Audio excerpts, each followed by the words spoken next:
Hey everybody, we are here at Double Fine Productions in San Francisco, and we're having a look at Brutal Legend right now. I've got the lead designer, Eric Robson, here to tell us a little about it. So Eric, let's start with the progress report. Where are you guys at right now with the development of the game? We're here in the middle of the crunch trying to finish the game up.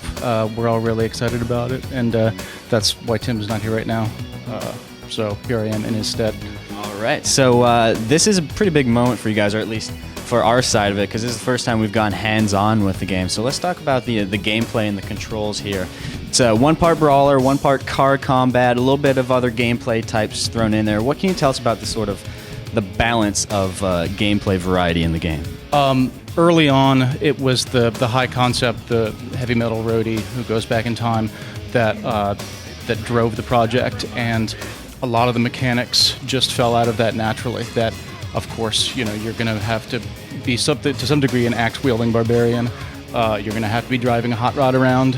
We like the idea of the open world, and so that we could really make that heavy metal landscape come alive.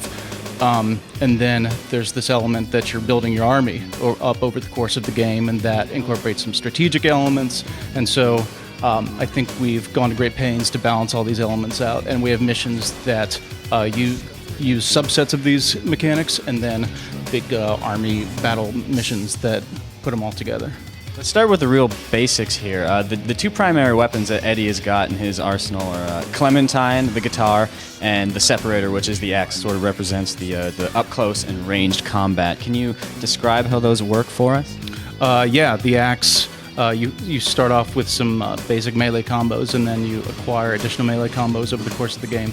The guitar, you have your Earthshaker, which is area of effect pushback, knocks everybody on their faces. You've got the lightning that comes down as a ranged attack, and then the pyro that shoots them up into the air. These are all, of course, effects associated with heavy metal stage shows and so forth. And as well, you also get the solos that get unlocked over the course of the game that produce much more powerful and more visually impressive and mechanically impressive effects. So let's talk about the Deuce right now. What sort of challenges does that pose in terms of the gameplay when suddenly you go from real up-close and personal combat to really fast-paced car-based combat? That's pretty tricky. In most of the missions where you're on foot, you can't really use the Deuce.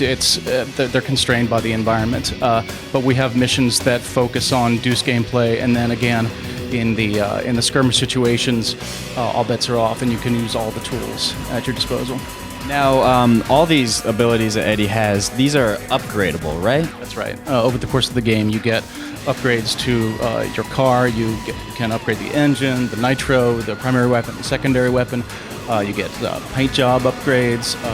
You can upgrade your guitar, your combos, your axe. So yeah, all these things get rewarded over the course of the campaign. So clearly a lot going on in battle, and you guys still have decided to make the decision to go with that really clean heads-up display with basically almost no information on the screen. Most of it's contextual based on the character and audio cues that are going on. Why the decision to do that? That's something that Tim feels pretty strongly about. That I think as a gamer, he feels like significant HUD elements take him out of the game. And so wherever possible, we've tried to keep all of the gameplay information out in the world and contextualized. And it's been tough, but I think we've done a pretty good job of it. Now, one of the highlights of the hands-on session that I just had was going up against that big metal spider boss battle. What sort of how would you describe the bosses in this game? There aren't a whole lot of bosses. Most of them are, well, we have one that opens the game because we want to start it up with a big bang. There are a few other bosses interspersed through the game, and they're traditional bosses. You have to figure out some element of the mechanic that works to their detriment, and figure that out, and then use it to take them down. All right, Eric, so it looks like it's coming along pretty nicely. So that obviously leads to our final question. when is the game going to be released, and which platforms is it going to be available on? That's going to be on October 13th, 2009 on PlayStation 3 and Xbox 360. All right, Eric, thank you very much. So that'll do it for Brutal Legend from today, but stay tuned to our E3 stage show, and we'll have a little special surprise for you.